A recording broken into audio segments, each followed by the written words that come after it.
Welcome to the West Wing Week, your guide to everything that's happening at 1600 Pennsylvania Avenue. This week, the President focuses on reforming education and strengthening the economy at events both in Washington, D.C. and across the country. That's September 24th to the 30th, or 1, 2, 3 Lancers. All right, what we got? 1, 2, 3 Lancers? 3 Lancers! All right. On a rainy Monday morning, September 27th, President Obama held a conference call with more than 200 student journalists from all over the country.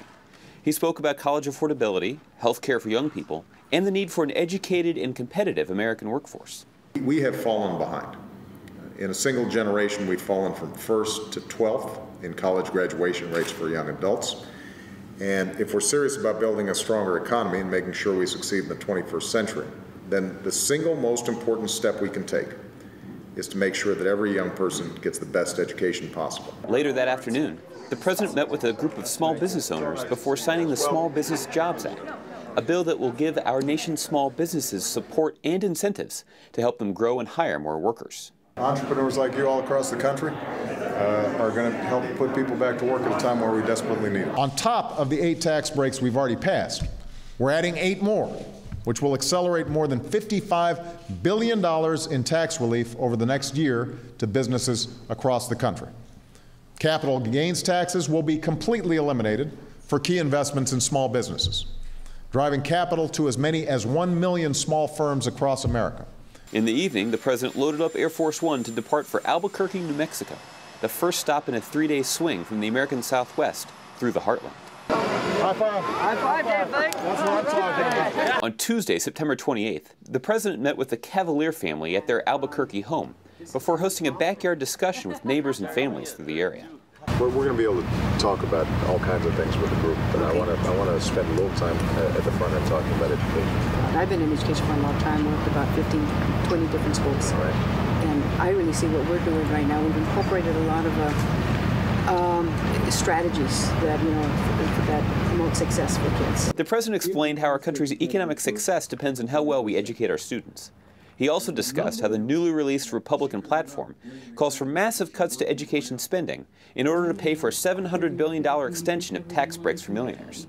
One way they would pay for it is to cut back our education spending by 20% and reduce student aid to go to college for about 8 million students. That's one of their answers.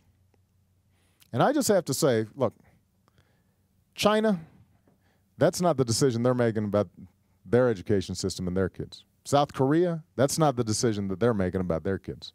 Before the President left New Mexico, Lieutenant Governor Diane Denish took him to the Barelas Coffee House, where they continued the discussion with patrons and sampled the huevos rancheros. Hey, this guy, he works in affordable housing at the Mortgage Finance Authority. We had a question about them today. Oh, we did? Yeah. That's a priority. Before making his next backyard stop in Iowa, President Obama made a surprise stop at Lafayette High School in Madison, Wisconsin, where he greeted some students, the volleyball and tennis teams, and the football squad. The President stressed that achievement in the classroom is just as important as performance on the field. He's got a little speed? He does. He does. He's probably the fastest kid. And he's an academician. Yeah. And he's the academician. You working hard in school? Yeah. I need you to, man. Congratulations. We're proud of you. Thank you, sir. Appreciate it. Thank you, sir. On Wednesday, September 29th, President Obama visited the HATFIELD-CLUBB family in Des Moines, Iowa. Tristan, you're sitting with the first elected official in our family. Nice. What I'm down on Monday. What's his position? Representative. Student council. Student council. Nice. He once again took to the backyard to hear thoughts and questions from folks in the neighborhood and discuss the tough choices we are facing as a nation. It means that we've got to make choices, and we've got to decide what's important. And if we think our kids are important and the next generation's important, then we've got to act like it.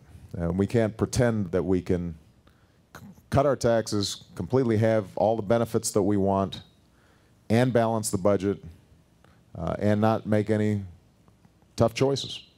The President made his final stop of the week in Richmond, Virginia, where he met Matt and Stephanie Perry and their 2 children, Matthew and Lucy. I teach math and science. Oh, terrific. Together. I know, just reading about all your initiatives. I'm boosting math and science. Yes. The discussion in Richmond went right to the heart of the concerns of many Americans: economic growth, job creation, and fiscal responsibility.